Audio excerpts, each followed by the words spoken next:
It's a lovely day here in Scarborough today with blue skies and lots of birdsong. And today I'm going to be reviewing on my walk to work the phone which is filming me with its selfie camera right now, the Samsung Galaxy S10.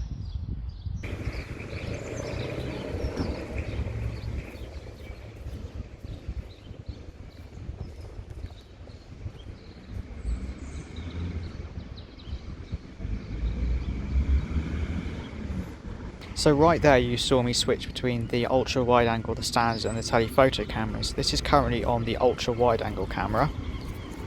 Now if we switch to the standard camera, you see we get a bit closer in.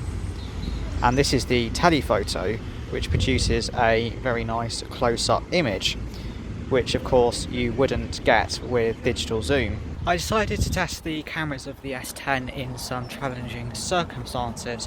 So if we just start off with a low light selfie from the front facing camera, and this is of Chick, Bear and Quackers, and you can see that it retains a nice amount of detail and natural colours without a horrendous snowstorm of noise. And that's despite the fact that the light in this scene was very, very bad. Next I'll show off the rear facing cameras, and this test was designed to assess particularly the camera's dynamic range and ability to cope with harsh sunlight and shadows, as well as their ability to manage chromatic aberrations due to the sort of sharp metal features of the photo, which would otherwise exacerbate or at least show very clearly any colour fringes around them. And I'm happy to say that all the cameras worked very well. So we just start off with the wide angle camera here. It retains a nice amount of detail in the edges, as well as plenty of sharpness. The standard camera looks very good edge to edge as well. Great colours, great dynamic range, pretty much very similar story. And the telephoto camera gets you a nice close-up shot of the mast in the background a bit, which is partly why I visited this as well. And once again, it is very, very good. Just to emphasise how brilliant the super wide camera is, here is a shot over the church where I started off the video with the S10, and here is a shot with a 10mm wide angle lens that I have for my APS-C DSLR, and you can see that the Samsung ultra wide angle camera ends up being a little bit wider than this wide angle lens for DSLR. Admittedly the DSLR is crop factor, but even so it is really, really wide.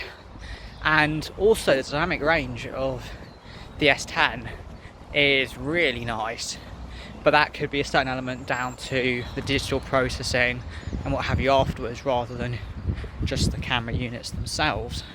In the hand, the S10 feels absolutely awesome, with nice smooth edges which are easy to hold, and I've not had any problems with my palm causing any unwanted things to happen on the touchscreen.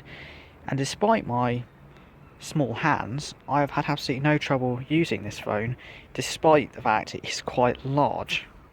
The fingerprint scanner is built into the base of the S10 screen. However, if I just press there, you can see how quick and successful it was at doing that, even so. And if I just try again, we'll be able to see it once again let me in straight away. And it has proven to be very reliable, despite the fact that I've been demonstrating this on camera, which is when, of course, if something wasn't going to work, it wouldn't work. The S10 screen, like Samsung Galaxies before it, is AMOLED, and let me tell you, it is just absolutely superb, with just beautiful, beautiful colours, amazing viewing angles as you would expect, and it's just absolutely amazing to look at. And also, being high resolution, it's incredibly sharp as well. This screen just makes viewing things that you've recorded, or movies, or just videos on YouTube pretty much an absolute joy, and it's hard not to keep it kind of just sat running just to stare at how amazing the screen is, which fortunately it has quite a good battery to do. The phone also is very good in the sound department, so it has a bottom facing speaker, and it also has an amplified top facing speaker, which you'll just about be able to see there, This produces for some very immersive stereo sound if you're, say, watching a film or a movie on the S10. And actually, they both get surprisingly loud without distorting or losing sound quality, which is very, very much appreciated. Of course, as you'll have been able to see, the S10 does have a headphone jack for plugging in your own headset if you need to listen in privacy. In fact, since we're looking at the base of the phone, let's go all the way around and look at all of the sides of it. So on the left is the Bixby button, as well as the volume up and down buttons, and on the top is SIM card slot and a microphone. And down the right is the power button, and the base of course has the headphone jack, USB-C microphone and a speaker. The back of the device has the three cameras there, the ultra wide, the standard and the telephoto with LED flash as well. The weather here is now pretty grim, so I'll just cover some final matters of interest.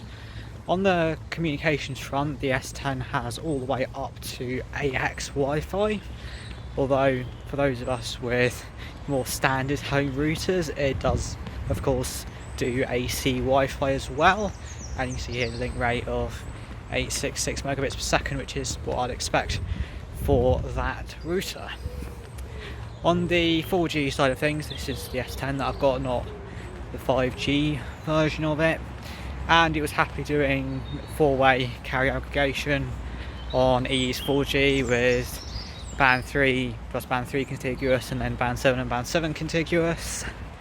As I mentioned earlier, the battery life on the S10 is rather good, but it does have fast charging if you've used it a lot during the day and you want to go on a night out or a quick late night trip to get some groceries. And yeah, I mean, I guess my conclusion of the review of this kind of walking review would be that I'm rather sad that I'm going to be sending it back in a few hours from probably this shot after I've edited the video.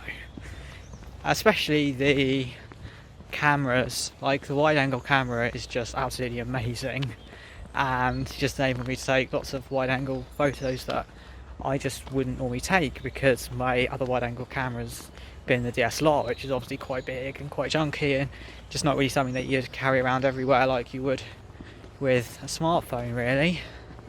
So I'm going to be rather sad that I have to send this back, but unfortunately that's kind of review samples for you really. But I guess the good news is I am in the market for a new phone soon, as it's been a while since I got one, so who knows.